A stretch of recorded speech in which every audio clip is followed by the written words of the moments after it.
Иако Осогово како клуб организацијски, кадровски и особено финансиски е далеку од можностите да се избори за повисок ранг на надпреварување, сепак одредени организацијски промени кои се најавени од страна на ФФМ ги подгреваат надежите дека за релативно куз временски период може да се направи значаен исчекор во тој правец.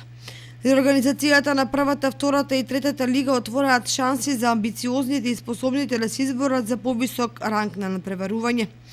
Неофицијално ФФМ предлага прва лига составена од 10 екипи и две втори лиги, исто така од по 10 екипи. Во источниот дел на државата ќе функционираат 3 трети лиги, од кои Осогово би се надпреварувала со екипите од Штип, Кратово, Свети Николи и Проби Штип. Тоа значи ќе нема конкуренцијата на сега водечките екипи од Струмица и Радовиш. Таквата ситуација му оди во прилог на Кочанскиот клуб, кој во предвидената конкуренција би требало да доминира и да се избори за бараш надпревари преку кој ќе се стигнува до втората лига Исток. Периодот до стартот на новите реорганизирани лиги е доволен Осогово да зајакне во сите сегменти и да го трасира патот кон значително поквалитетна лига, за која влада и поголем интерес кај љубителите на фудбалот.